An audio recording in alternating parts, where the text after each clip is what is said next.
So, hello again, and welcome everybody to Heal the Shadow in Your Relationships too. And today I am very pleased to welcome Reid Mihalko. Welcome, Reid. Yay. Hi. I'm so excited. Woohoo! I'm so excited too. Reid is America's favorite sex geek. He helps adults and college students create more self esteem, self confidence, and greater health in their relationships and sex lives using an inspiring mixture of humor and knowledge.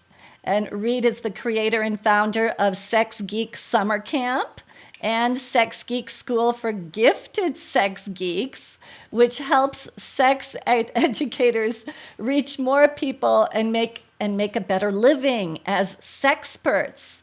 Reid's workshops and college lectures have been attended by close to 50,000, that's 50,000 men and women. He's appeared in media such as Oprah's Our America, the Emmy-winning Montel Talk Show, Dr. Phil's The Doctors, Bravo's Misadvised, Fox News, Newsweek, 17, GQ, Washington Post, I could go on. And you're in 13 countries and at least 7 languages. So Reid, wow, welcome so much. Welcome. So happy to have you here. Thank you. It's a pleasure to be here. And thank you for creating this whole event so that people can have access to better tools and more empowerment, and for curating so many different educators, because not everybody's going to resonate with everybody. And so I just appreciate that, that your invitation to have me here, but also kind of giving people an opportunity to find the tools and the personalities that really resonate with them, especially around healing, the things that we're trying to work on. I really appreciate it. Thank you. Well, you are so welcome, and I do believe variety is the spice of life. Otherwise, God would have only made one of us in millions of versions, right? Mm-hmm. Yep. Or only one flavor of ice cream. One flavor of ice cream, yeah. So we all have something to offer. We all have somebody to speak to. Mm-hmm. And I know that there are some fabulous people out there that are very much yearning to hear what you have to say. So, we're talking about the shadow. I know that there is a heck of a lot of shadow when it comes to our sexuality. Sure. That area of our lives is so charged. And so I want to start with you. Well, I'm going to start with you since I'm a spiritual counselor, where many counselors start. Tell me about your childhood. Well, yes. So I guess first off, I'll answer that question, but I just want your listeners to know that I'm a geek, obviously very clearly labeled, and that goes in 2 different directions. One, I like my science and my peer-reviewed research, and I like geeking out in that realm. I also consider myself a mystic, in that I've had lots of experiences that I know we don't have like science for yet. Like if you went to MIT or to your science school teacher from 6th grade and you said, "Is this science?" They would be like, "No, we haven't proven that yet." So I've also had a lot of experiences that we can't prove yet, and I speak both dialects very fluently. And I want to invite listeners, especially listeners who are in relationships with people or dating people. If you speak woo-woo fluently and you're dating somebody who isn't really into woo-woo, I invite you to kind of copy and paste some of the ways I talk about things, because in relationships and also in the bedroom underneath the sheets, learning how to speak both dialects can be really helpful in keeping people open and not having them shut down. And as somebody who speaks woo-woo fluently, I know what it feels like to have people shut me down, shut the mystic side down, especially when we start talking about healing and empowerment around things that have happened in our past. So, the segue into my mom and dad is they loved each other very, very much. They shared that special hug 4 times, and I grew up with 3 brothers and 2 parents who loved each other very much, but 2 parents who inherited the communication skills of my grandparents, that generation coming up out of the depression. And my mom and dad's inability to talk about their relationship, their wants, needs, and desires, that eventually started creating a lot of upset and emotional scar tissue. And they didn't know how to kind of get out of that. They didn't know how to heal it because they didn't have access to some of the tools that we'll be talking about today Right. and the things that you're covering in this whole event. And then eventually my mom would start self-medicating with alcohol and she would become an alcoholic. My dad trying to like fix everything in the generation of, manliness that he was, that John Wayne school of being a dude. He basically became a workaholic because he thought if he could make more money, that would solve everything. Like if he could be a better provider. And really what my mom needed was him to provide more intimacy, and that was something he didn't know how to provide, and it was something they weren't able to communicate about. And so my brothers and I watched two people who loved each other until they passed away not be able to communicate, and then eventually it would spiral into them losing everything and living in their van for several years. So it just got really weird, Yeah. and then my family wouldn't talk about it, and I just set off to try to not be like my mom and dad. Like I wanted to love people the way they loved in that stubborn, committed New England way because I grew up in New Hampshire, but I wanted it to be healthy, Yeah. not the way it got warped in my family. And Right. so eventually what would happen was I would start discovering all those tools, also discovered that I was a geek, and then really start looking for tools and perspectives that help us create better intimacy, which also happens to kind of have this secondary effect of healing a lot of stuff. It's because a lot of us grew up in silence and kind of bathed in the sex negativism of this culture in this day and age. And that's global. That's not just in Right. North Right. America. Right. So I'm really excited I want to have the privilege to go around and basically share with people the best tools I found or the tools that I kind of came up with because, if you take a little bit of this and a little bit of that and you merge it, it creates its own little tool that might be unique or, maybe somebody created it 1,000 years ago. We don't know. We don't have records of it. No, we don't. Well, I love that you speak both dialects because I like to get fluent in both science and woo-woo myself. I think it's really great. And you definitely had a perfect upbringing for preparing you for this work. And I love how, that you share that your parents loved each other very much, but that just, it wasn't enough. Wasn't enough. It's just Yeah. not enough.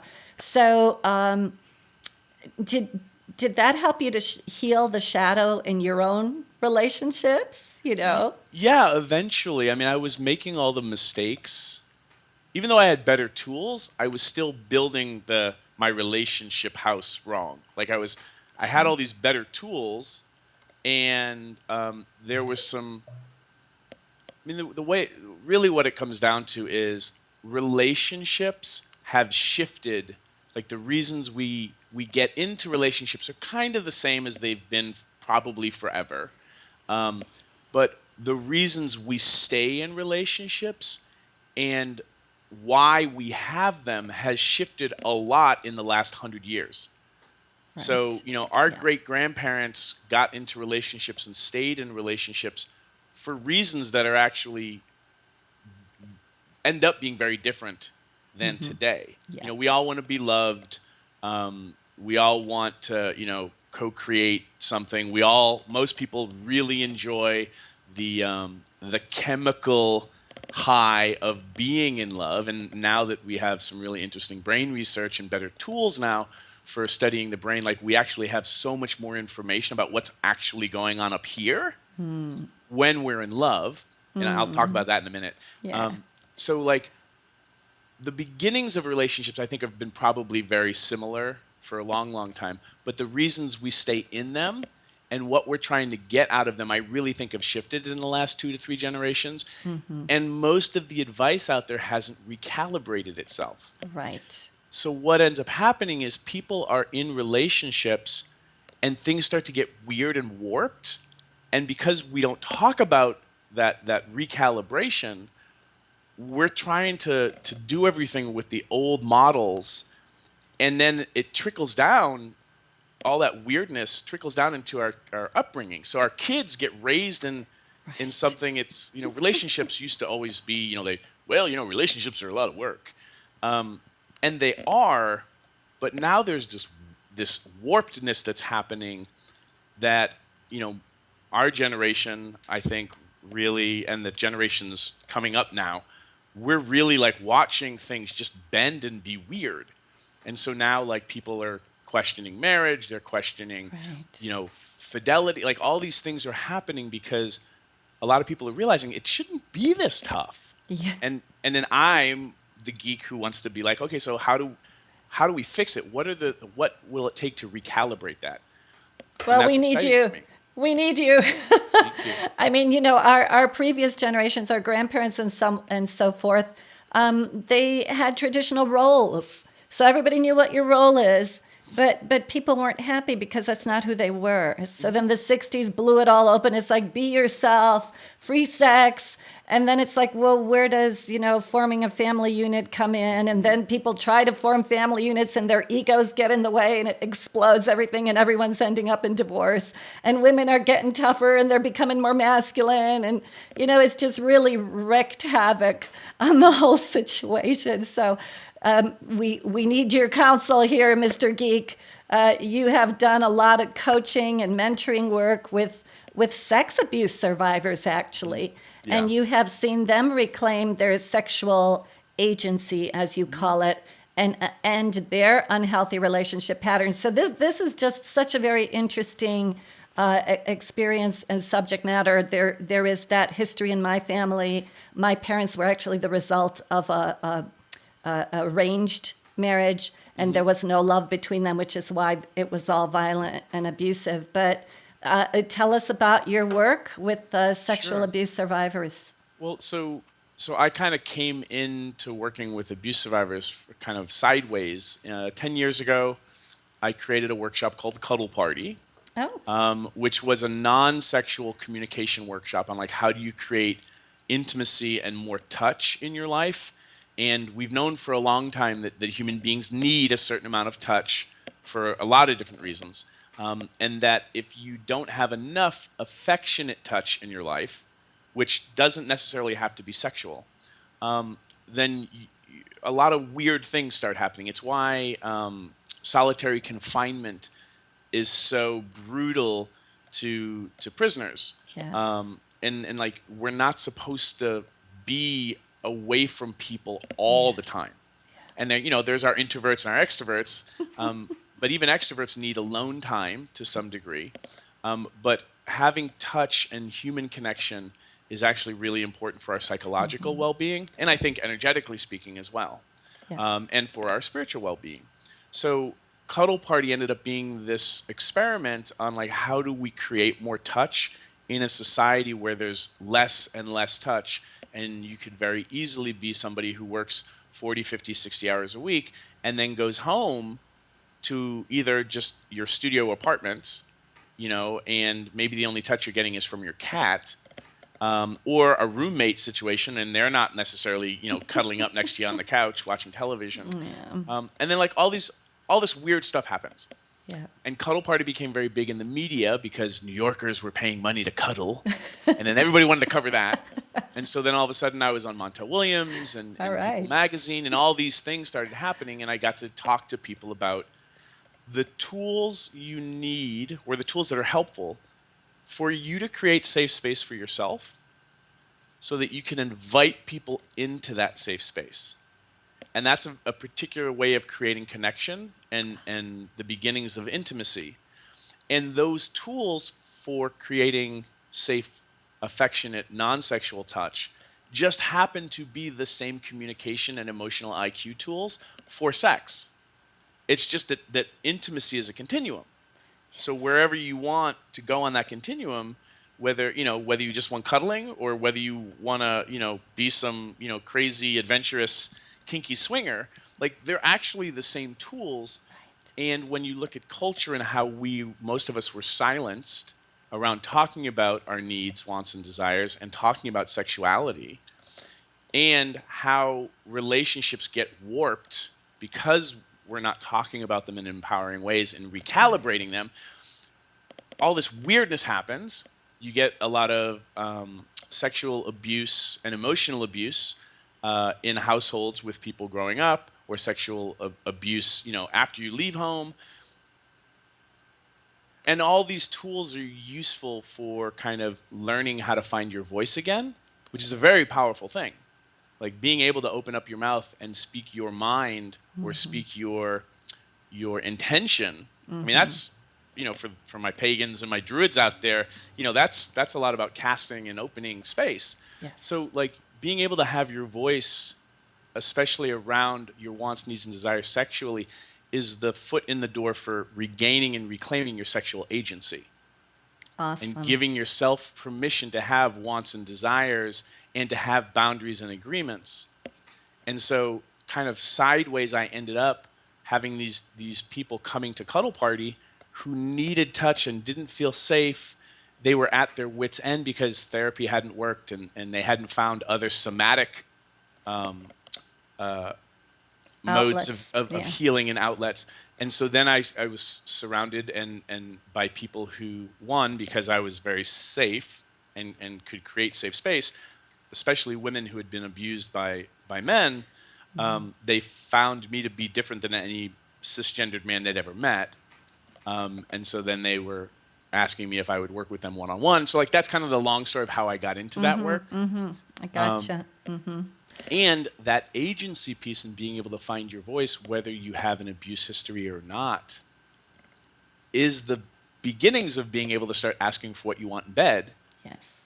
And then, then your partners and your lovers don't have to read your mind because you tell them what you want, even though it's scary. Yeah. And then this, your world starts to open up, because if you can start asking for what you want in bed, that muscle that you build, that courage, that strength, helps you go ask for a raise. Yes.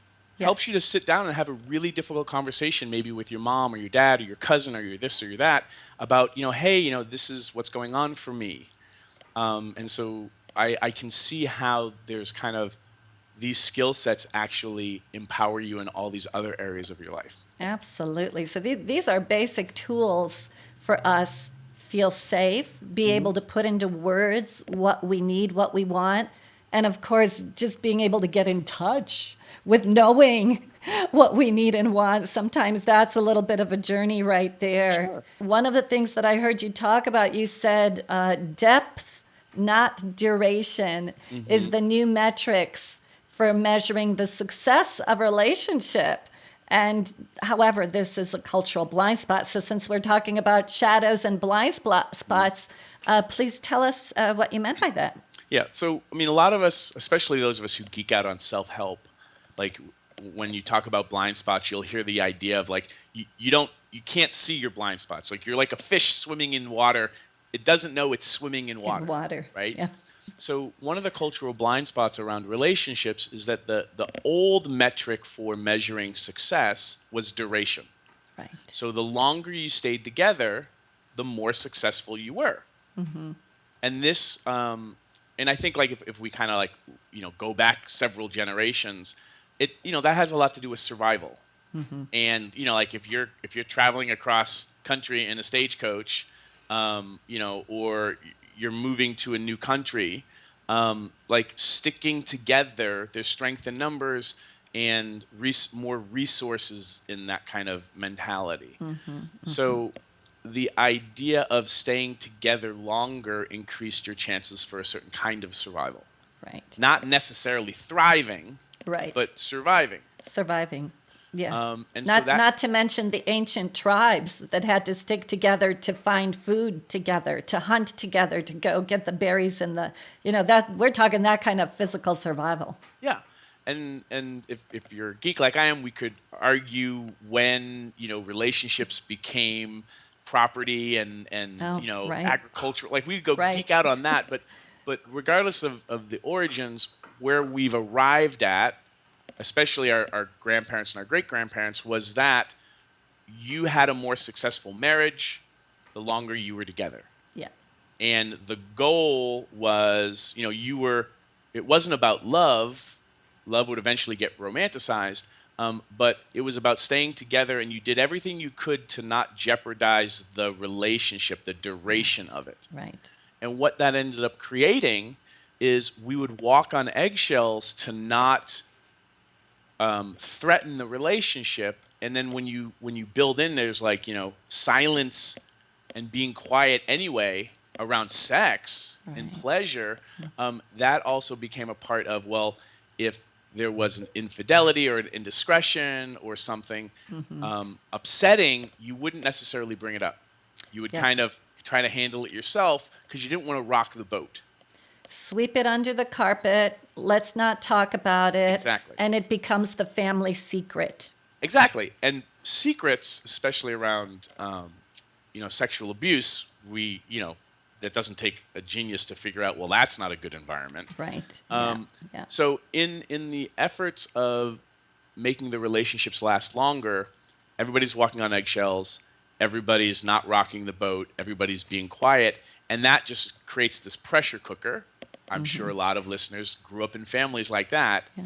where like you just did your best, especially as a child growing up in a wobbly situation anyway, a warped situation. You did your best not to upset mommy and daddy Right. because they were your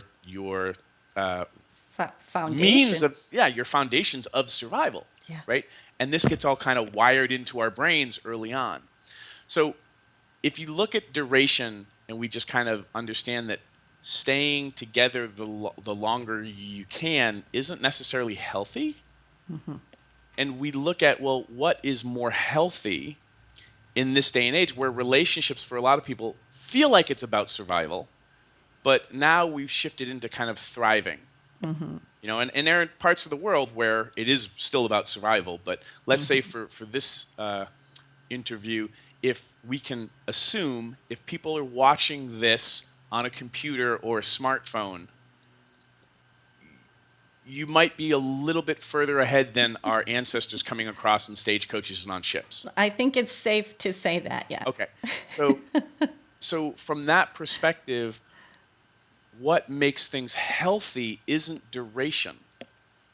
Now I'll throw in another piece, another layer of the cake, and then we'll ta-da, the cake. Okay. The other blind spot that's going on is because it was duration, we come at relationships from a perspective of attraction is the currency that we use.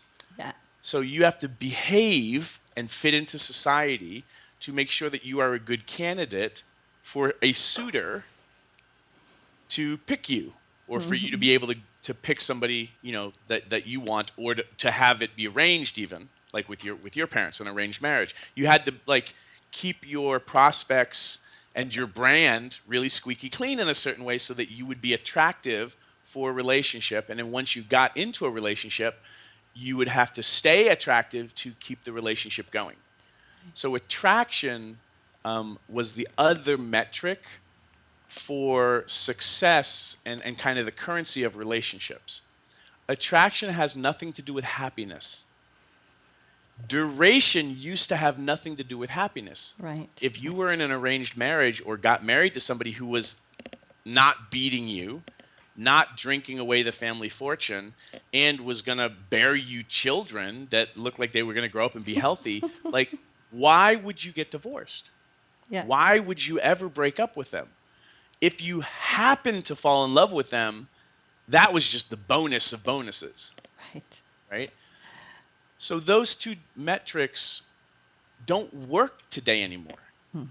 Like staying together longer doesn't mean you had a more successful relationship. We all now, like everybody I talk to, and I talk to hundreds of thousands of people because I'm a dork and a geek, and I just want to know what's working, what's not working for people. Everybody that I've spoken to knows people who've grown up in families where the parents stayed together, and they're like, my friend who grew up in that family, they are really screwed up. Yeah. They're not like, just because their parents stay together doesn't mean that they Right. grew up healthy. And most of us know, kids who've grown up in divorced families that are healthy. Right. Right. So now there's evidence that it's not about whether the parents stay together. It's about the kind of parenting and the environment that kids grow up in. So when you look at duration and now relationships are about happiness, what are the metrics that you need to switch out? And what it ends up being is from a personal perspective, it's not about attraction. It's not about fitting into cultural boxes. I think it's about self-expression. So are you being the person that makes you happiest Right. and see who wants to hang out with you then, rather than you trying to be this perfect cookie cutter role model of whatever, and then somebody else picking you for being that who's also being this perfect cookie cutter version of whatever, which means you're not really being yourselves. Right. Yeah. I And mean, this just flows so perfectly into the topic of the shadow because when we're growing up, we form these personality constructs based on these emotional experiences that we had that made us come to certain conclusions about reality.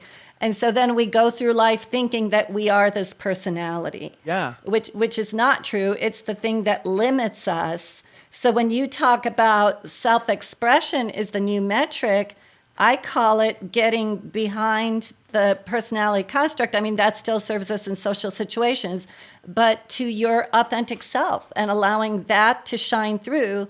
If you are truly in touch with your authentic self, which means you're expressing yourself, you're going to attract the person that really wants who you are instead yeah, of the facade, the show, the personality, the thing that we try to groom ourselves into making others believe that we are. yeah.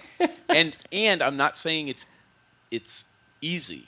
Right. It's simple to say, hey, just be yourself. Yeah, yeah. But some people have lived their entire lives. Like I coach and work with people in their 60s who've never given themselves permission to actually go be themselves. Right, So right. they don't even know who they are. Yeah. But the fun part is there's all these tools and ways that you can kind of, speed up the process a little bit. It won't take you 60 years to figure out who you are. Yes.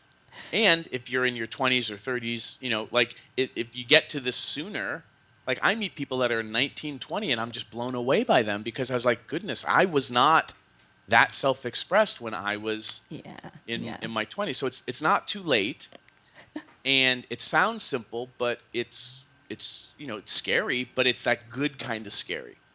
Now, I really want to hear from you what you have to say about emotional IQ because that is definitely an area of passion for Mhm. me. I feel like people just don't have emotional tools and skills. Our society just teaches us to stuff those emotions away, don't express them, Mhm. don't be in touch with them. So tell me why you think emotional IQ and relationship IQ are important for healthy relationships. Well, so when you start looking at self-expression as a metric for success, like are you being who you are? If you scare everybody away because you're being who you are, while that is scary, um, what you've done is you start kind of broadcasting, this is who I am, and the people who will like you for that they'll start finding you. Okay, unless you're living on an iceberg somewhere, and with global warming, there's might not be icebergs at some point, but if you're a good swimmer and you can get to land, people will eventually start to find you, and you'll be happier and more attractive because happiness and congruency, that kind of alignment is what I believe to be charisma. And I have Yes. some articles and stuff like that on my website. So when you start being more self expressed and you start swapping out duration for depth, okay, are you having the conversations that are scary? Are you courageous enough to have the talks and the negotiations that could end the relationship? But because you're being self-expressed and you're role modeling for your partners to be self-expressed, you actually have a better chance of having a healthy relationship, whether you stay together or not. Yeah. Yeah.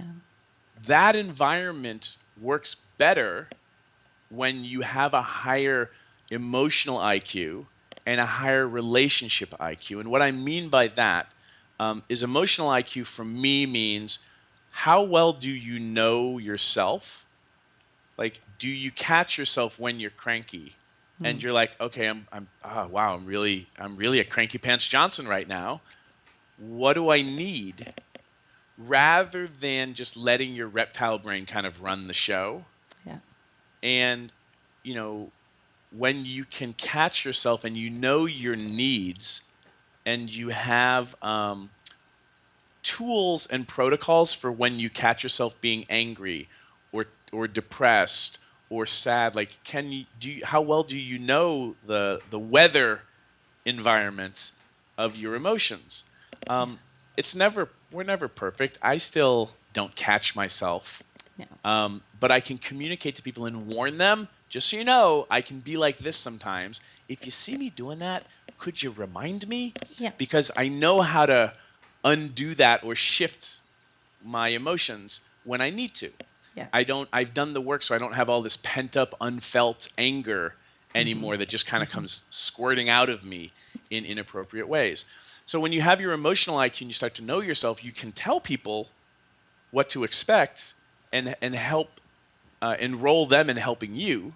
Yeah. Then you're role modeling for the people around you that we can even talk about emotions. Yes. And then like things start to get a little bit better. And then those little baby steps over 5, 10, 15 years, you end up in a completely different place in your life and what's possible than the families we grew up in where it was about being quieter longer Yeah. and hiding, burying the secrets deeper.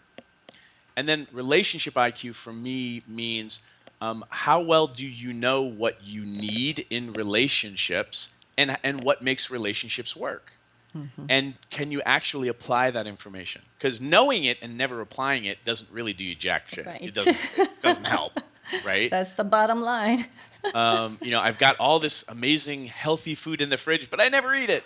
It's like you have to actually apply the tools, and and then do you have the grace to give yourself room to not be perfect at this? Yeah. And do you have the compassion to give other people room to not be perfect at this? Yeah. Yeah. And that's where we're in this environment of relationships will be hard work from time to time. Like somebody's going to lose their job, somebody's going to get sick or have a parent get sick, or just like I don't have any kids that I know of, but people who have kids, I'm like, oh my goodness, you guys are like the champions of the universe because I don't know how you do it. Yeah. So, raising a child is going to make things harder, but hopefully in a way where you wanted to have kids. So it's in your self-expression Yes. and you show up for the work because you love this particular thing. Right. That kind of application, you realize then that relationships, when they're hard work, it's just like a car driving up the hill. The engine's working harder because it has to. It's normal. Nothing's wrong. Right.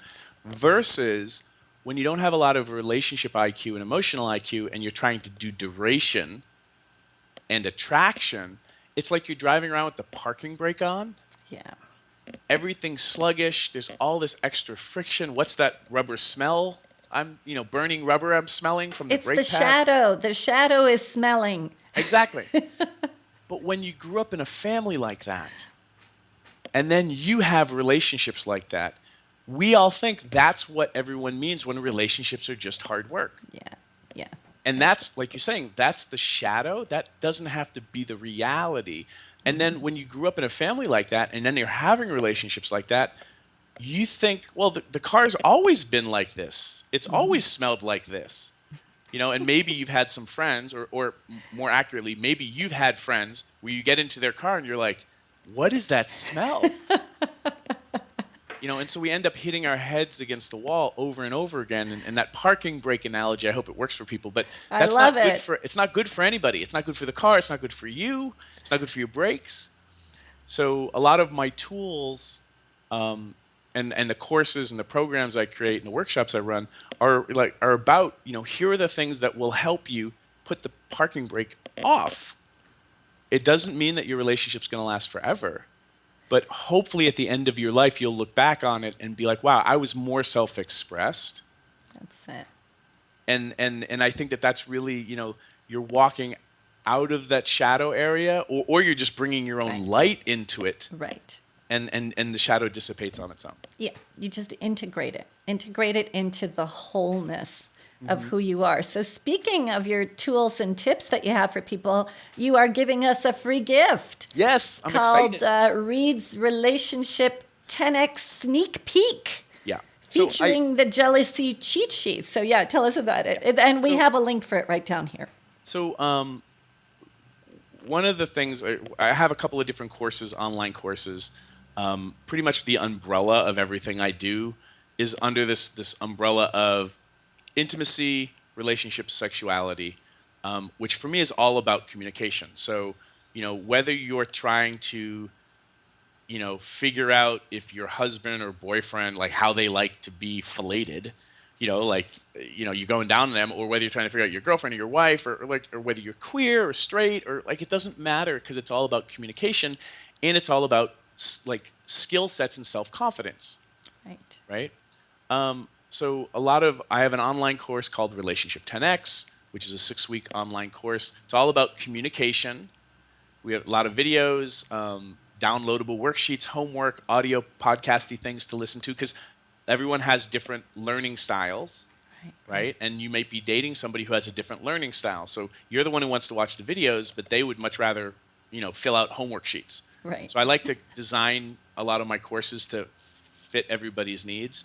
And my free gift is I've taken some of the greatest hits of our 10X, and some of the sexuality skill set stuff as well, because we don't grow up in a culture where we talk about how our bodies work and how pleasure actually works. Right. And so because your partner's not going to speak up because they were raised in a family where you're not supposed to talk about it, now you're just kind of fiddling with each other and no one's actually giving anybody better information. And or satisfaction for that matter.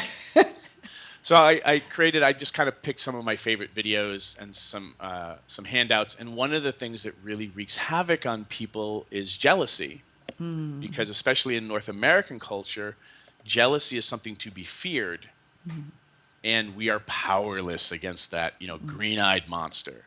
And so one of the downloads is the jealousy cheat sheet, which is really a way to look at jealousy as a dashboard light that's telling you that you have needs that aren't met. Right. And then the way that I look at jealousy is it's like an octopus, and there's all these arms. And when you understand which of those arms are your triggers, it's almost like for those of us who know somebody or have asthma, the way you combat asthma is first you know your triggers so you can avoid them. So, and then you can inoculate yourself against them as you get better at it. So with jealousy, there's a way for you to understand, oh, I'm feeling jealous. That's a good thing. That means there's a need I haven't been able to get met. And then you have tools to figure it out so you don't have to get consumed by the brain and blood chemistry of what jealousy does. Yeah. Wow.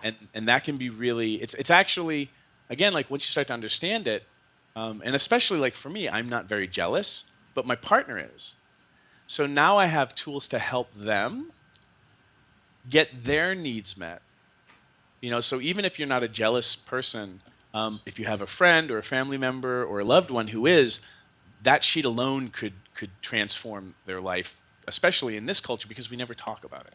Wow. Very, very valuable tool there. So thank you so much for offering this to my viewers. And thank you again for being with us, Reid Mihalko, the Sex Geek.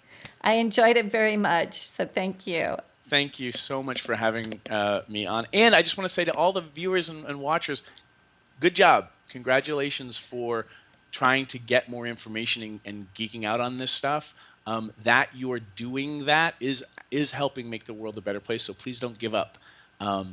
Even little baby steps, again, over 5, 10, 15 years, you will arrive at a much different place in your life. So thank you for watching, all of us, and thank you for having me be a part of this. Absolutely. Absolutely true. So thanks, everybody, and stay tuned for our next installment of Heal the Shadow in your relationships, too.